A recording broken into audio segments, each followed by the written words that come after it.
Assalamu alaikum warahmatullahi wabarakatuh, ladies and gentlemen, viewers, and welcome to our 11th lecture. So without any further ado, if I could ask young Masroor Ahmed Sahib to start us off with recitation from the Holy Quran and translation.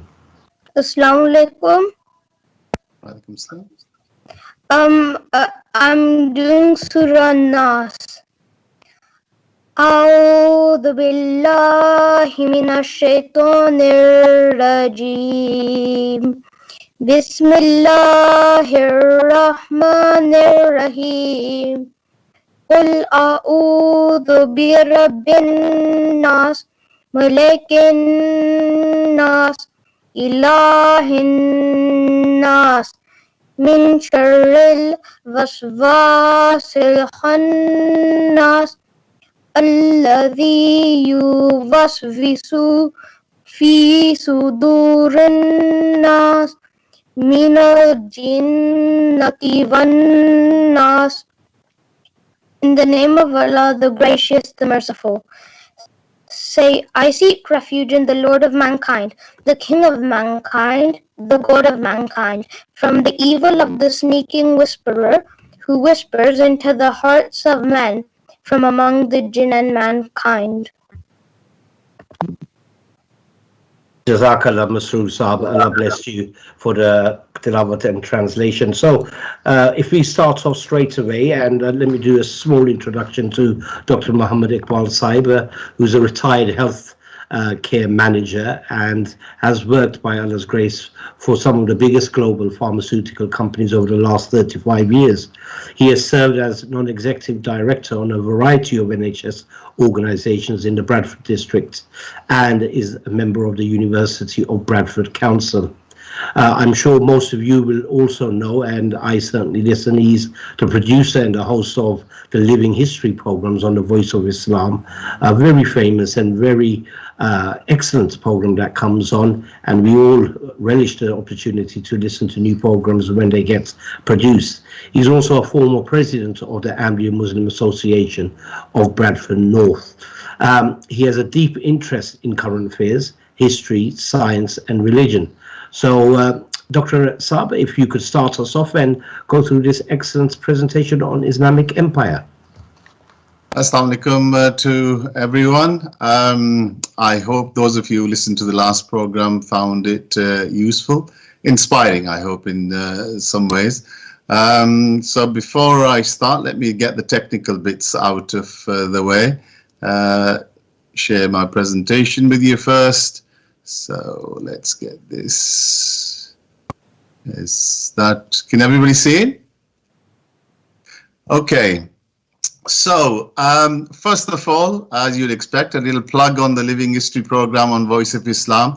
Please do listen to it. Those of you who are in the south and those of you who are all over, you can access it on the website and you can hear the SoundCloud programs. There's about 25 different programs, which includes today's topic, the Ottoman Turks. For today, though, I've called it the rise of the Turks and the Ottoman Empire because I think it's useful to know the background to the Turks, where they came from, etc. Before I start, just to share with you this map, it shows really the three major empires that entered the modern era. Certainly the Ottoman was the latest one that took us into the 20th century up to the First World War. But the Safavid Empire in the middle was again a very important one, and of course the Mughal Empire, and there's lots you can learn about it on the Voice of Islam up there. Why is it not going down? Presenting, give control, something's happened. It's not moving down. There we go.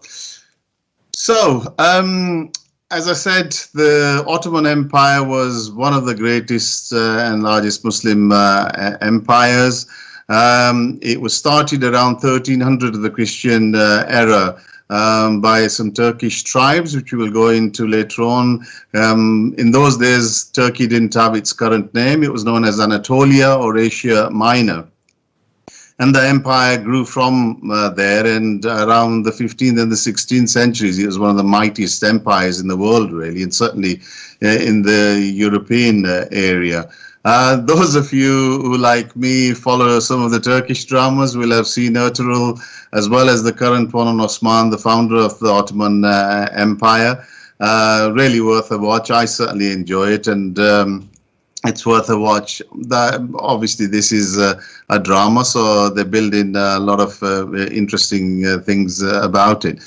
But the Turks didn't start off where Turkey is. Those of you who know your history will see that really, when you look at the little green bit in Turkey, that's where Osman and Ertugrul, they started early off, a very small provincial area that was granted by the Seljuk or Seljuk Seljuk Rum Empire, which we will come to later on, because the Great Seljuk Empire was much bigger and on the sort of covering most of the Muslim lands. But the origin of the Turks is in the Eurasian steppes, and I want to take you there and take you through a journey really of how the Turks rose and why they became so important, and how the Ottoman Empire really built on some of the previous legacies of the Turks. So one of the things that really differentiated the Turks, they were a warrior race, and many of the warrior races came from the steppes, Eurasian steppes, which are shown there. And these were really warrior races that were able to be the best amongst the world's horsemen. Around the Black Sea was the first domestication of the horse, and after that, really, a lot of the other empires started using the horses, and they were a major part of warfare.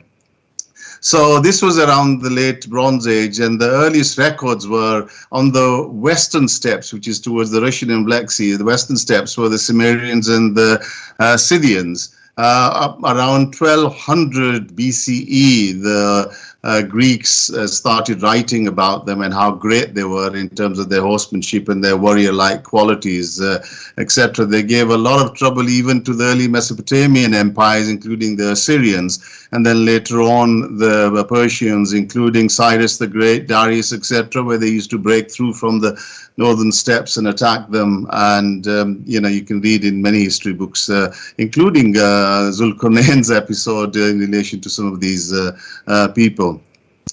The earliest entry of the, before I go into the Turks, of course, on the eastern side, of course, the Chinese had to contend with them as well. So that tribe was called the Shonyu, and they existed somewhere before 200 BCE, and they gave the Chinese a run for their money. Eventually, the Chinese dynasties, which were great powers of the time, defeated them, and they shifted towards Western Europe. And some believe that the Huns, like Attila the Hun and the others that gave the Roman the run for their money, they actually were the people who migrated from the Chinese side all the way towards the Russian steppes.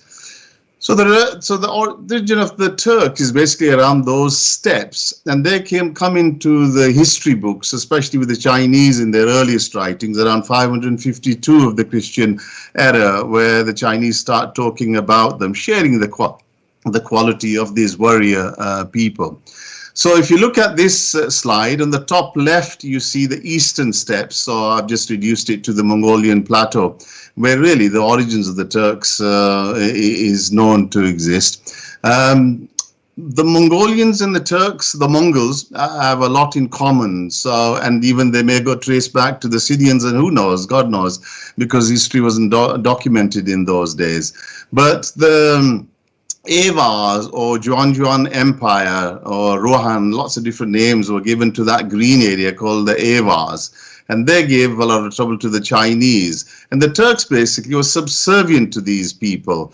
But around 551 to 52, a Turk called Bumin was supposed to be given a daughter by the leader of the Avars, and he didn't give her in wedding.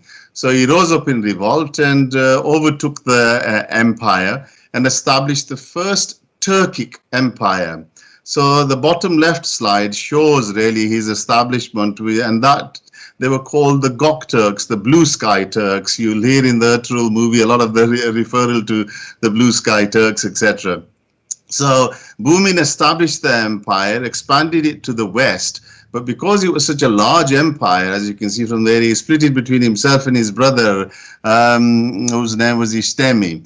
So empire essentially was run as a two-part series, and nearly for 2,000 years, they played a big part in that part of the world.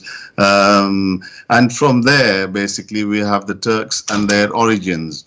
And then moving on, there came a stage, not 2,000, for over 2 centuries rather, to 200 years.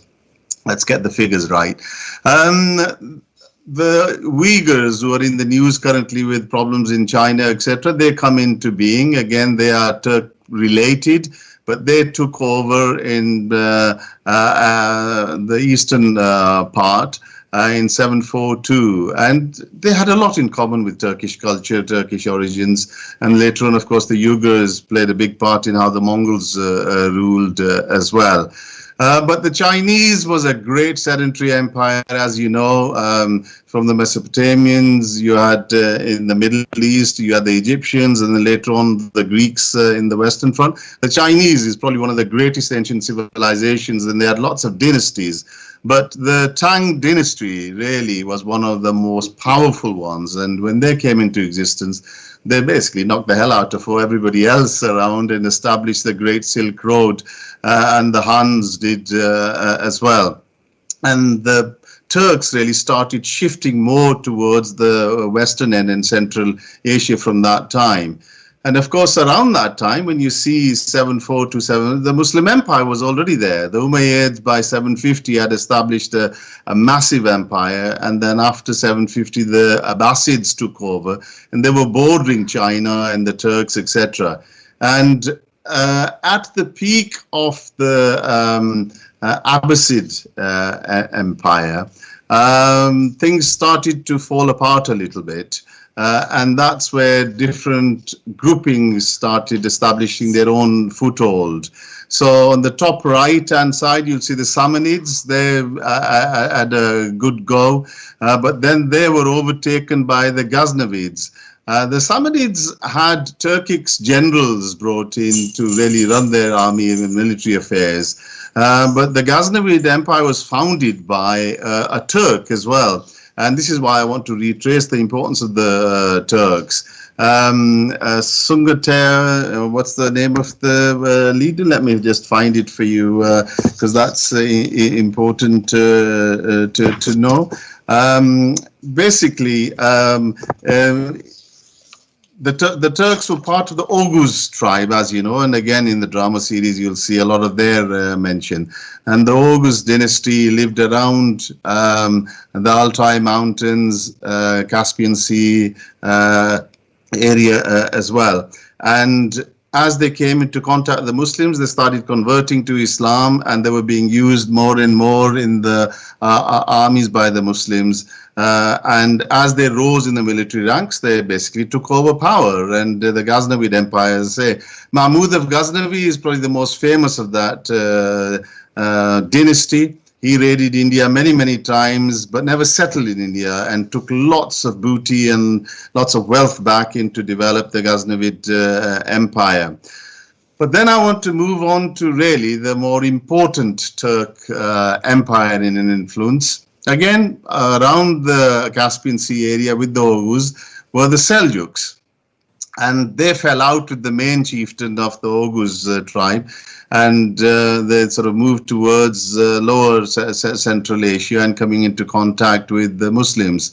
Seljuk, from whom the name is taken, although the empire was really set by his sons Tugril and Chagray, but the Seljuk Empire goes back to the very first, the Seljuk, the Sultan, and he converted to Islam, and as did the others.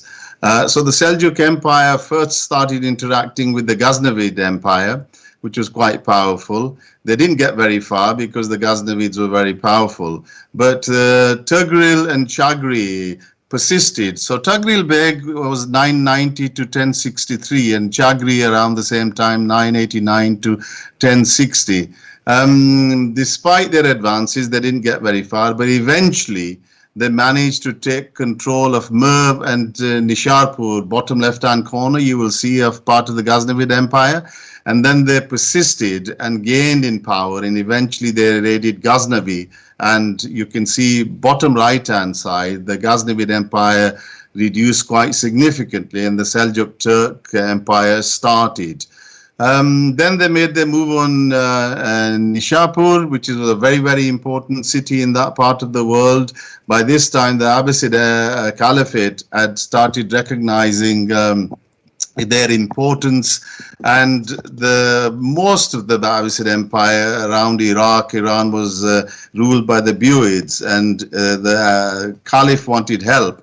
And so the Seljuk Turks marched into Baghdad, taking all the major cities, and really became a major power. The sort of period from 1048 to 49 was the first time when the Seljuk started making inroads into the Byzantine Empire. So previously, as you know, the Muslims had a border area, but they'd never really got far into Anatolia. But the Seljuk Turks were the first ones that started challenging them, and they had their first battle called the Battle of Capitru, which is 10th September 1048, when they absolutely devastated the Byzantine army, and thousands of captives were taken, and the large booty which helped the Seljuk Turks. The big Turk, Seljuk Turk, really, whose name is, glorified by even the Ottoman Turks, was Sultan Alp Arslan. Again, if you watch the Through series, you'll hear his name again and again.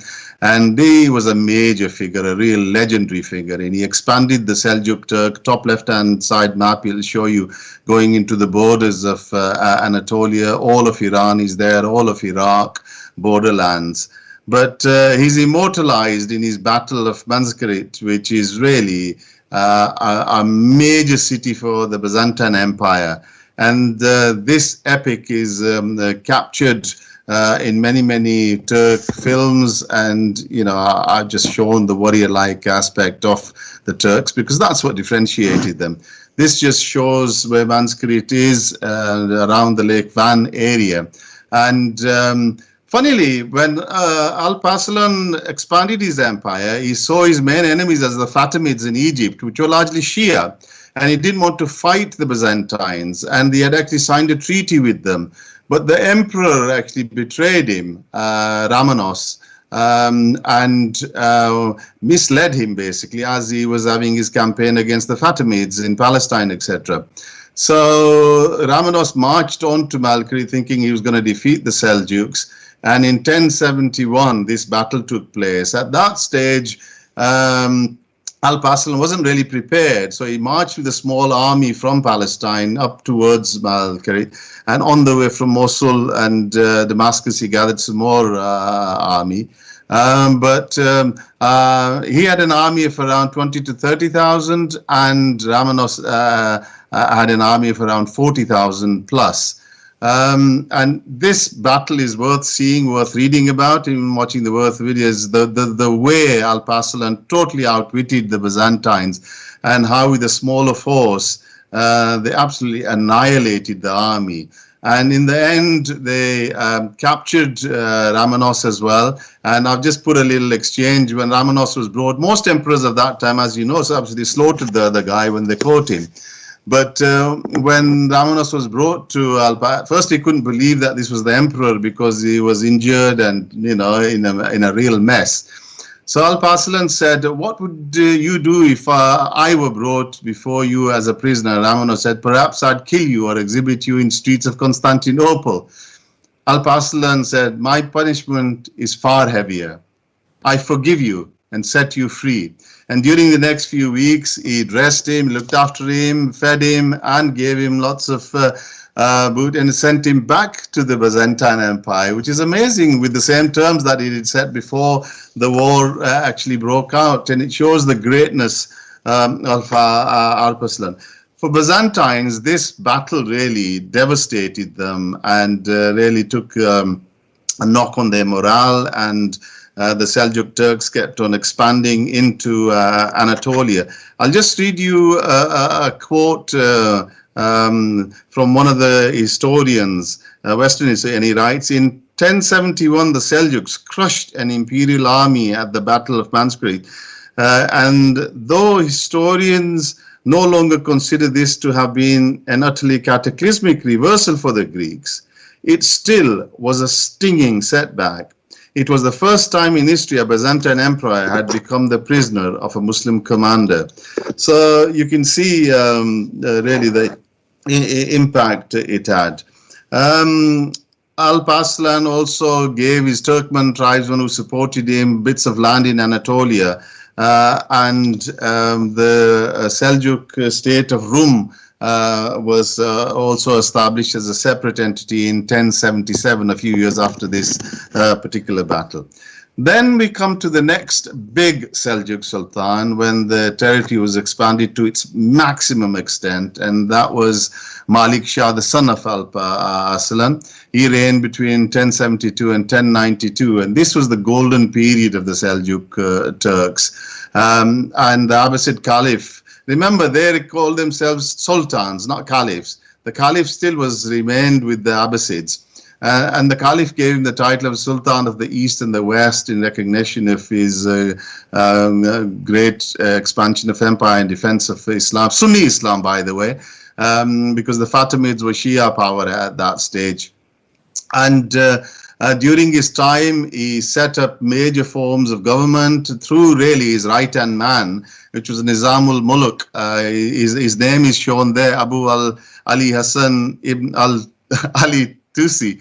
But Nizam al-Malik has a great position in the history of Islam. He wrote a treatise called Siyasatnama, System of Government, in which he covered everything from spying to government to schooling to politics and intrigue and all sorts, really.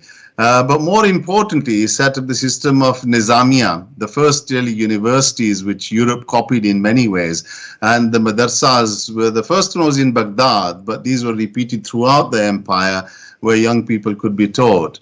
And at its peak, it had over 3,000 students. And this was established in 1065, but in 1091, Nizam al-Muluk appointed the very important figure of Al-Ghazali, one of the great figures of Muslim history and Muslim world, especially from a theological point of view, as professor of the school. So this is a great part of Muslim history. But, you know, this is the time when the first Crusades were really started. During the Umayyad and Abbasid, they did not really do anything because the power was great amongst the Muslims. And plus, they'd taken the Holy Land and they couldn't, where Europe couldn't do anything about it, but they hadn't really made enough inroads into Anatolia apart from a few attempts to take Constantinople where they failed, and I'll come to that later. But the Seljuks were the first Muslim power to really break Anatolia apart and start challenging the Byzantines. And that's when Pope Urban and the European noblemen decided enough is enough, we need to go and sort these Muslims out. But by that time, the reign of Malik Shah was over as well, and the reign passed to his sons who quarreled with each other, and the empire was really broken up. As you can see, bottom left-hand slide really shows the breakup. But also the slide shows that this was the time when the Crusades were set. So the first Crusade was 1096 to 1099. And in 1099, they certainly succeeded in taking Jerusalem, bottom right-hand slide, where they absolutely slaughtered the Muslims. And the history books are quite full with the account of how bloody this encounter was. And consider that to Hazrat Umar Raziyallahu anhu, when he took Palestine totally peacefully. And later on, I'll come to it when Saladin took it back. But the bottom left-hand slide shows really the breakup in the Seljuk Turks, where two brothers, Berkerak and Muhammad, at the empires split up. And then there was an uncle of theirs, Tutmush, who was an Atabeg, which means a provincial governor in Damascus. But he did a very nasty thing, and historically this is important, and I want to cover it. There was a separate provincial governor in Aleppo whose name was Ak Sankar, and he happened to be the father of Imad ad-Din Zengi. Remember this name. Zengi is a very, very important Turkic figure in the Muslim world. So because Tatush was related to the Seljuks, he basically put a lying charge on him, arrested him, and had him executed. And he took over Aleppo as well, hoping that he might even be able to get the greater Seljuk empire. But this did not work out. And there was another provincial governor by the name of Karboga of Mosul, you can see up there. And he took the little Ahmad ad-Din Zengi under his wing to protect him and bring him up. And you'll see why this name is important later on. So as I said, the Crusaders launched their crusade. 1099, Jerusalem was taken, and prior to that, Edessa, Aleppo, Tripoli, all these fell, and the Crusader states were set up, a number of independent states in the Middle East up there. But amongst the independent provincial governors, there was an important governor by the name of Artuk Bey. Artuk Bey was a prominent figure in the drama Ertugrul, but he was really a contemporary of Alp Arslan. He served with him as well. But when the empire crumbled, he had his own provision. He had two sons, and these sons are very, very important in the history of Islam. And again, these are Turkic people, remember, all fierce warriors. So one son was Sokiman, top right-hand bit, where he took part in the Battle of Haran, just outside Edessa. And for the first time, the Crusaders were dealt a crushing blow. Prior to that, they were invincible. You know, the Turks, the Seljuk Turks couldn't really. When the Crusader states were established, the Fatimids actually owned the land. So don't forget, it wasn't under the Seljuk Turks. It was under the Fatimids. But even the Seljuk Turks had a hard time dislodging them. But it was Sokiman, who was son of Ataturk Bey, at the Battle of Haran, who really gave the Crusader states a bloody nose, and his fame grew, but he passed away. Then his other brother, El Ghazi, came onto the scene, who had been really working under the Seljuk Turks. And he had another battle around the Aleppo, Antioch area, where he absolutely devastated the Crusader army of Roger of Salerno. Around 11,000 Crusaders were absolutely slaughtered in this, and really the invincibility of the Crusaders started being shaken, and the Muslims started growing. But, you know, Sokiman and Al-Ghazi were two important Turks that showed the Muslims that you could challenge the Crusader state. But there was another very important figure, really, that came into being. And I mentioned Zengi to you, again, a Turk who was brought up by Karboga. So Zengi grew in fame and in age as well. And in the Battle of Haran, he was around 19, so he learned a lot from all his predecessors. But around, when did Zengi came? Zengi's came around 1131 when the Sultan died. The Crusaders thought they'd have a major chance to push further. But Zengi came into the forefront, and he challenged the Crusaders around Aleppo, Tripoli, etc., and absolutely gave crushing defeats to the Crusaders. But he couldn't take the Holy Land, Jerusalem, etc. But he became a great figure in the Muslim world. He's given the title of Al-Malik Al-Mansur, the victorious king and the defender of the faith. So Zengi is a very important figure for that. But for another very important reason, and that's because Zengi is the one who gave the uncle of Salahuddin some area to govern and control and to really represent the Zengid dynasty. And his uncle again groomed and brought up young Saladin, and another uncle was sent to the Fatimid area as Zengi had developed relationship with the Fatimids. And when his uncle died, Saladin was very, very young, and the Fatimid Sultan at that stage thought, you know, let's give control to this young guy who I can control, etc. But Saladin was a very, very clever general and a clever figure who brought up great soldiers and commanders with him, and developed influences elsewhere as well. And eventually, when Zengi died, the Zengid Empire dynasty was controlled by Nuruddin. And in fact, it was Nuruddin who really had a lot more liaison with Ayyubi, Saladin Ayyubi.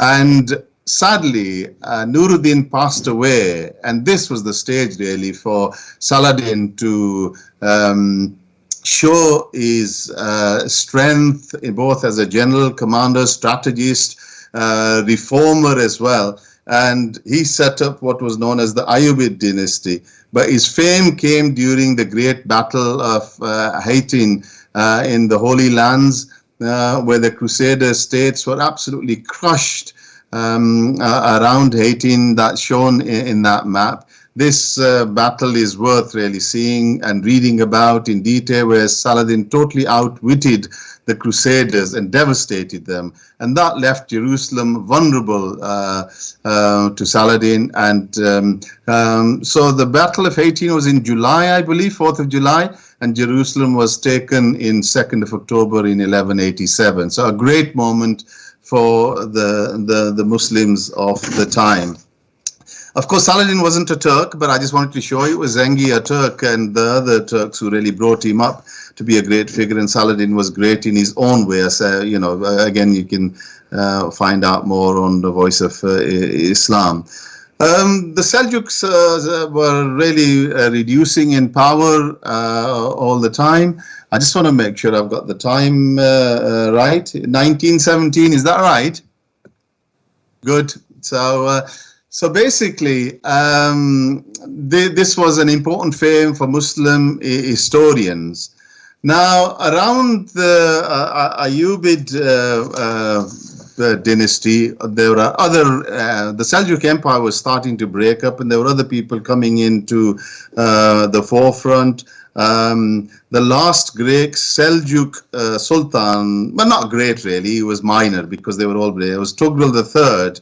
And he was challenged by the Khwarizm, Takash, the Shah of Khwarizm Empire, who established it basically. The Khwarizmian Empire was a very important empire, but that got devastated by another great power that came into being, and that power was the Mongols. So now we're reaching the period where the Mongols start reshaping the whole world. And in 1218, Genghis Khan sent a trade mission to the Khwarizm Shah to say, look, I want to travel in a mission and a relationship between us. But sadly, Shah Muhammad and one of his general commanders killed these links. And then subsequent, Genghis Khan sent another ambassador and they killed him as well. And hell was unleashed on the Khwarizmian Empire and the Muslim Empire generally after that, and the European powers as well. And you can hear about this in two-part series in Voice of Islam. I'm not going to go into detail, but the Mongols just absolutely devastated everybody that came into being. Now, this is where another group of Turks come into being, you see, because as the Mongols really spread across the world, they came in contact, top left-hand slide, with the Cuman Kipchak Confederation. So these were the Turks of origin in the western parts, and the Mongols basically just enslaved them and sold them at the highest price to whoever would give for them, because these the Turks were just amazing fighters and soldiers. So a number of these Kipchak, Cuman Kipchaks were being sold to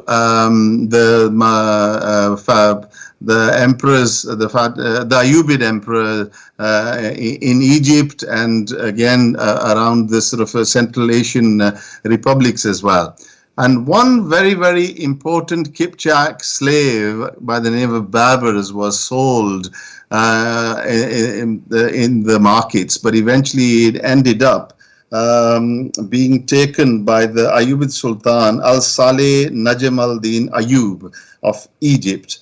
And he brought him up, trained him, made him a great fighter. Baburs came up through the army, established himself as a great warrior, commander, and a strategist. And his name is important because he did two great things. One, he gave crushing defeats to the Crusaders. The Seventh Crusade was launched against Egypt because that was the power of the time, and the Europeans had sent the French king. I've forgotten his name now, but the French king was a very powerful king. Which French? Anyway, he was a great. Which I need to find his name. The Seventh Crusade. Okay, you can find. Oh, Louis the Ninth, I think it was. And, you know, very powerful kingdom, the French kingdom at that stage. And he went with many thousands of crusaders, well equipped, well armed. And the Sultan, the Ayyubid Sultan, sent Baburs to face these people. And this is where the Battle of Lothobiu took place. And this battle is very, very important because this really gave a crushing defeat to the Crusaders in the first place, which made them realize that, crikey, it's not easy. And then Seventh Crusade with Louis was a much bigger crusade in battle. But again, Baburs absolutely devastated the army, and King Louis was taken captive several times, but eventually he was ransomed free. But the greatest fame for Baburs really in the defense of Islam against the Mongols. The Mongols were absolutely devastating the whole world. And Hulagu had decided on behalf of the Monkey Khan, who was the great Khan, on behalf of him to devastate the whole of them. And the Ayyubids were the last standing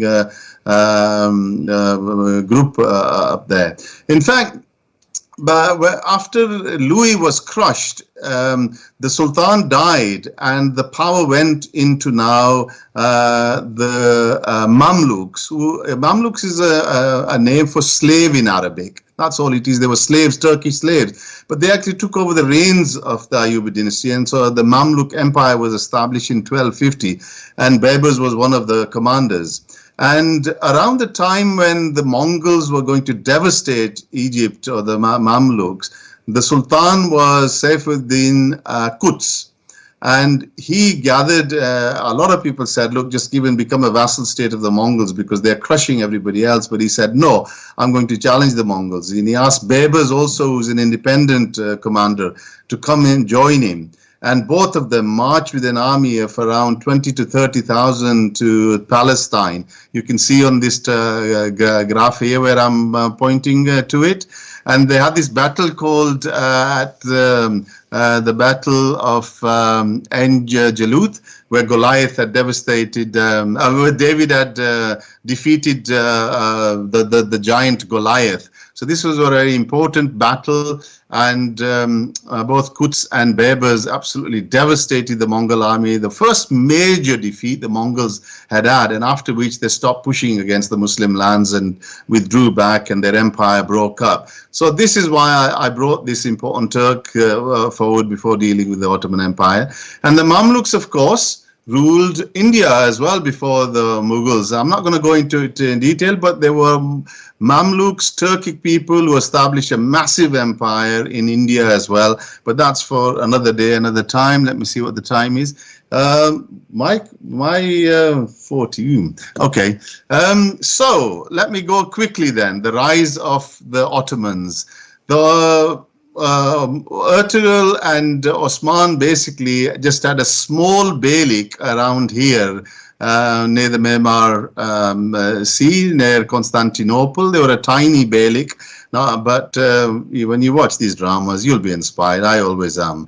But they had ambition. And one of the things that drove this ambition was a dream that Osman had had once. And this is the dream, and I want you to read it because it's very important. In this dream, this was in relation to a marriage that Osman was going to have with, in this drama of Osman, she's called Bala Hatun. Some give her a different name of Mal Hatun, etc. Hatun means lady, basically.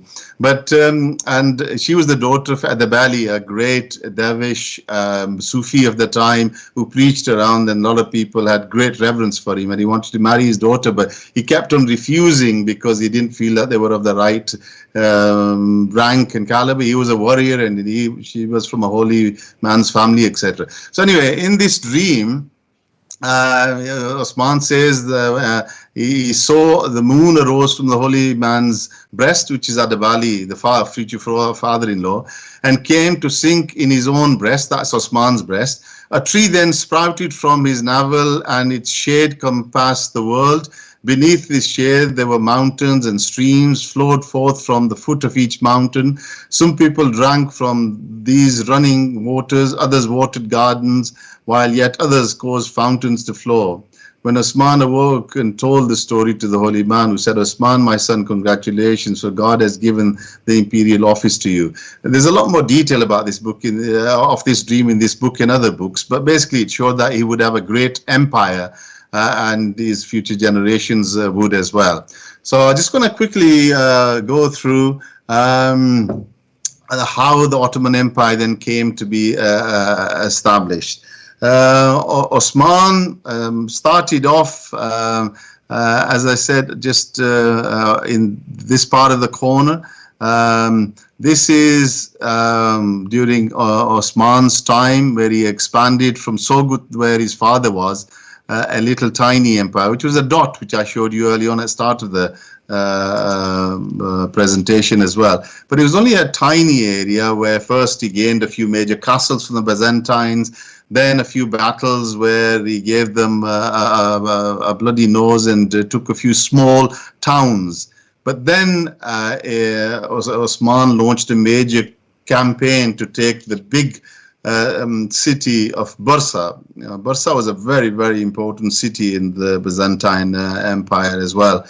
But before Osman could actually take the city, unfortunately, he became ill, and he passed away.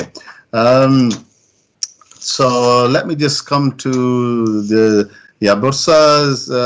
Bursa eventually surrendered under his son Orhan in April 6, 1326, and this was a major plus for the Ottomans and Osman. And in his dying days, when Orhan brought the news to his father, Osman left a dying wish, and he said, "My son, I am dying, and I die without regret, because I leave such a successor as thou art. Be just, love goodness, and show mercy.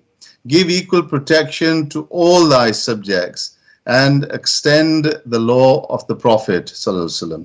Such are the duties of princes upon earth, and it is thus that they bring on them the blessings of heaven."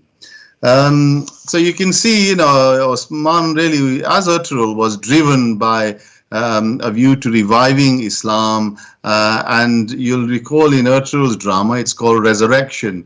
The Turks in particular like to see themselves as those who try to resurrect the true teachings of Islam. Certainly early on they tried to do that, and the great Sufis had a great impact. And when you consider this empire from almost a nothing, at 600 years, greater than the French, British and the Mughal empires, there must be something behind it, because it is God who controls everything and destiny of all empires and all individuals as well. So in recognition of the importance of the victory, Osman then directed Orhan to bury him at Bursa, and that's where you'll find his grave. And I certainly would like one day to visit that, because I admire Turkish history. And for me, by the way, Istanbul is my favorite city. One of the great things of Osman is that, like his father, he was a Ghazi. Many of these had the Ghazi attached to their names, holy warriors. That he had admiration of all his fighters around him. They loved him, and they would give their lives for him, and that's what differentiated them. So let's come to Orhan now, his son. So Orhan, top right-hand slide, shows how much he expanded the empire up towards the Black Sea and across into the Aegean, and also a jump into Europe itself without taking Constantinople at this stage. Interestingly, Orhan had a brother whose name was Aladdin. And at first he said, "Look, brother, let's split up the empire between us and run it together." And Aladdin said, "Brother, no, you should run the empire. I'm happy doing whatever duties you allocate me." And it was nice that Orhan gave him the position of the vizier, which is a very powerful position of running the affairs. So the two brothers basically expanded the empire massively. And again, I can see I'm running short in time, so I'm going to rush through it. But you can see how massively they are. And then under the next major sultan, Murad, was in 1363, and his second son. Murad was the second son of Orhan. So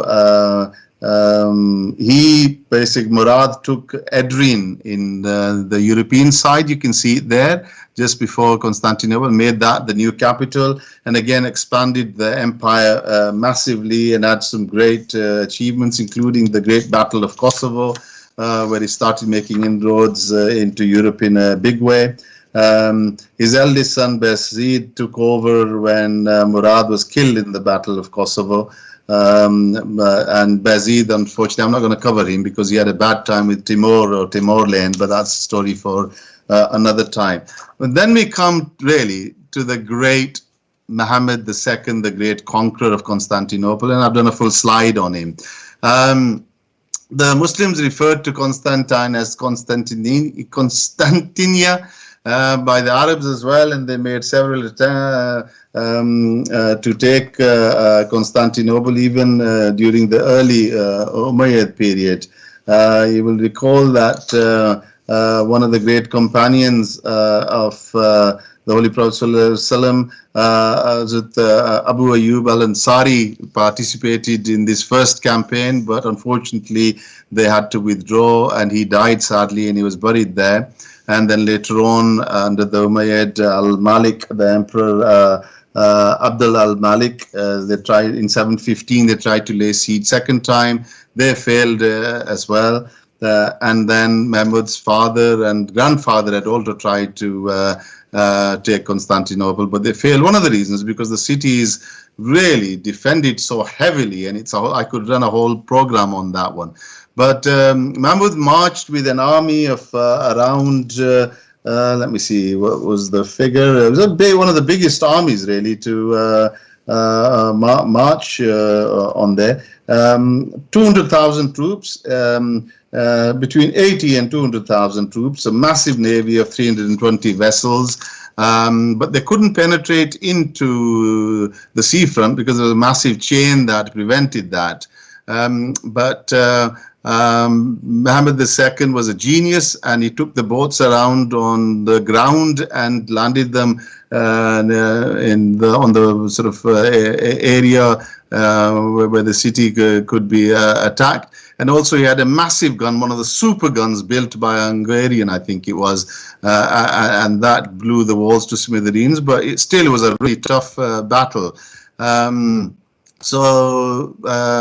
Then we come to really the next major sultan, because I know I'm running short of time, so I'm going to have to rush through. By the way, important thing to note is that Sultan Mohammed II was only 21 when he took Constantinople, and there is the reason why Constantinople was there's a hadith basically of the Holy Prophet ﷺ, which said, "Verily, you shall conquer Constantinople.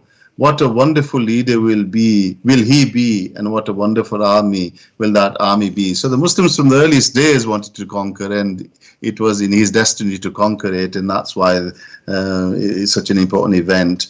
There's a lot to be said about him, what he achieved. He was a great patron of the arts, learning. He was magnanimous when he marched into Constantinople, and what he did in really safeguarding everybody around. And generally the Turks of that time, the early Turks, were regarded as very multicultural, multi-ethnic, would allow everybody to have their religious freedoms, etc. Information, Mohammed Saab, we've got about 9 questions lined up.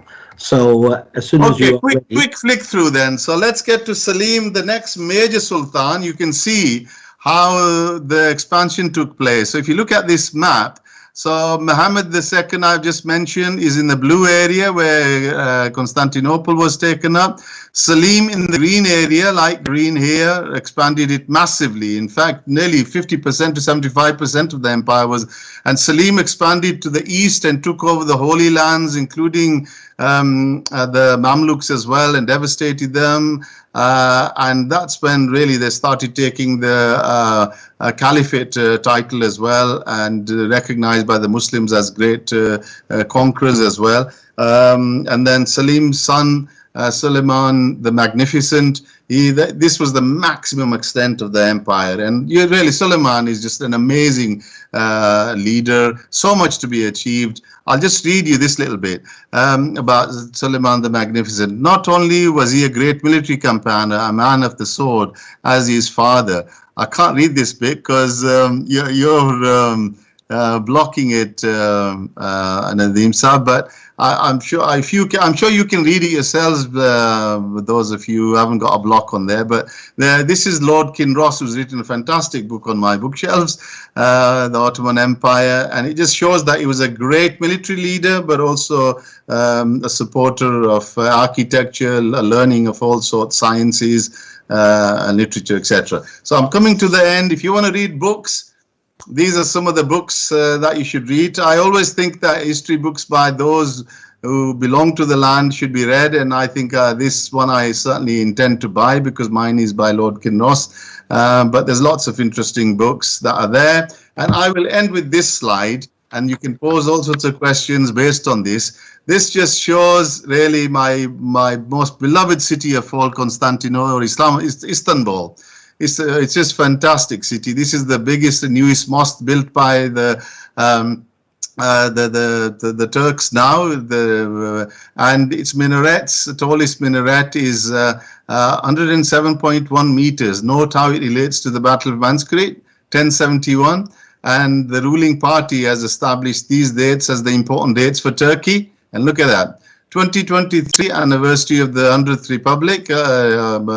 2053, the 600th anniversary of Istanbul, gaining Constantinople, and 27-1, the Battle of Manskrit and gaining there. So that's a whistle-stop tour of the Turks and Ottomans, and it's one of my favorite places, as I say, Turkey. Hope you enjoyed it, and I've done some justice to this subject.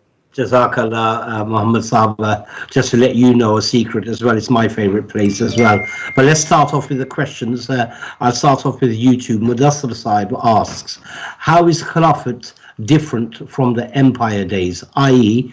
Khilafat al-Rashidin and present day Khilafat? How were they both different from the empire days?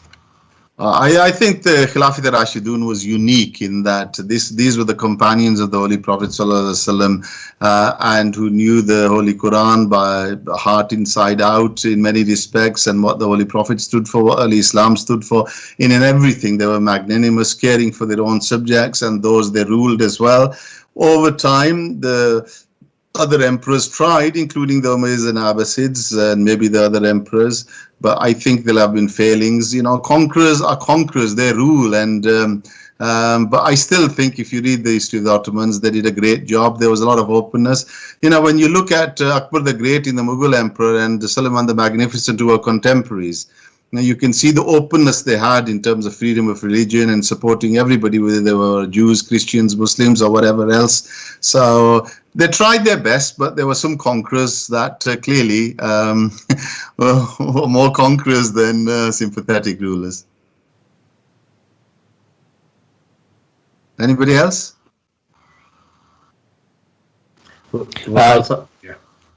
Yes, so just a question from me really on Teams. Much of the language that's been used, such as in your lecture about the expansion of Muslims and Islam, is couched in military terms. So to what extent would you say that the rise of the Islamic Empire was driven by political factors and necessity? And to what extent do you think it might have been inspired by religion? Or would you say it's difficult to make a distinction?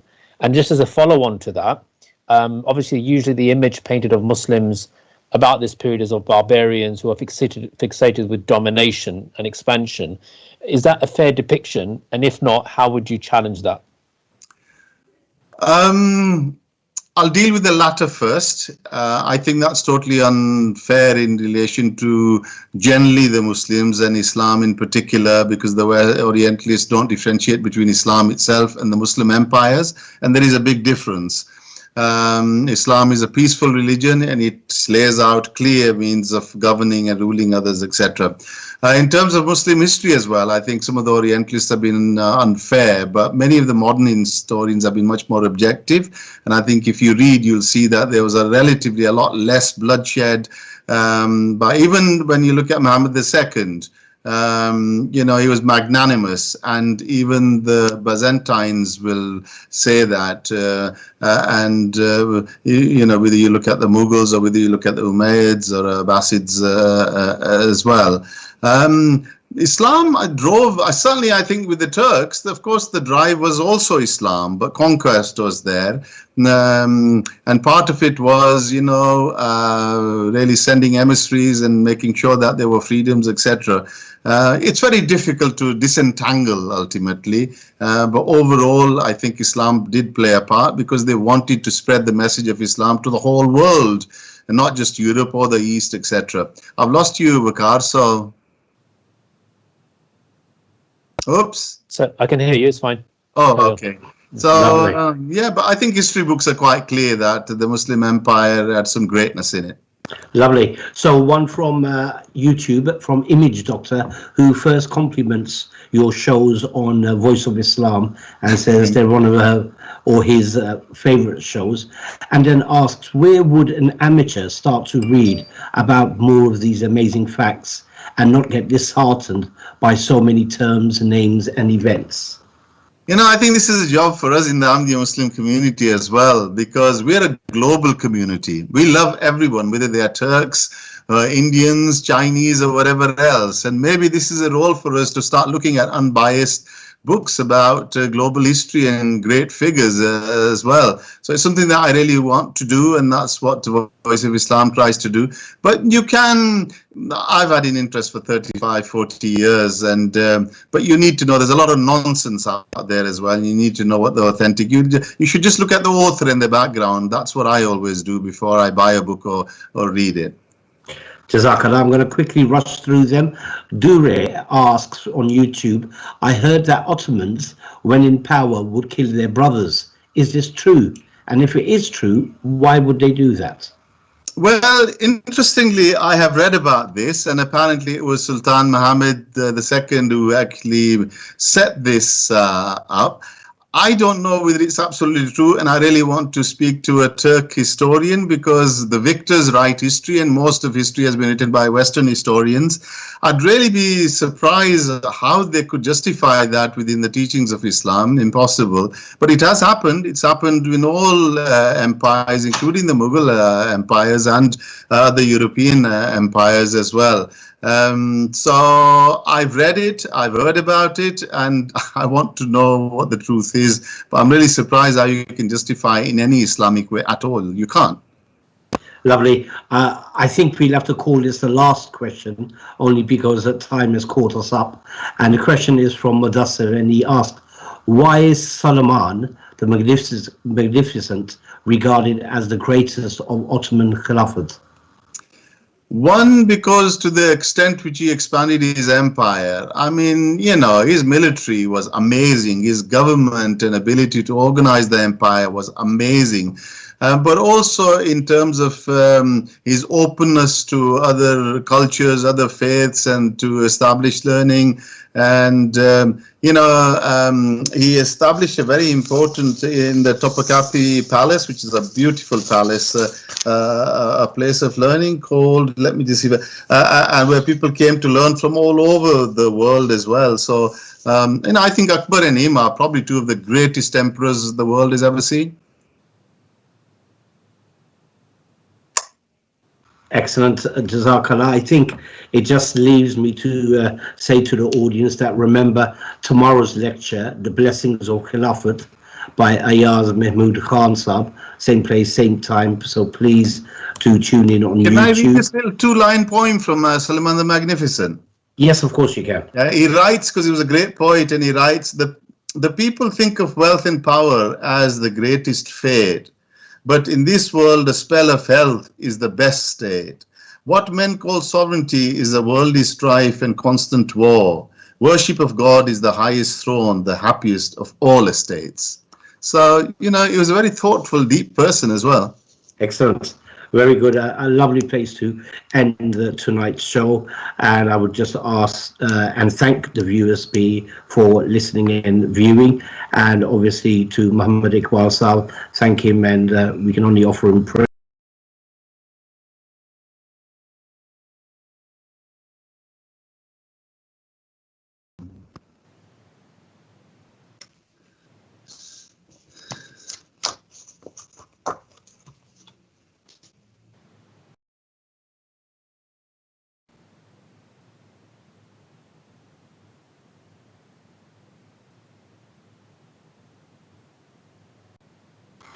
If attendees to leave Microsoft Teams now.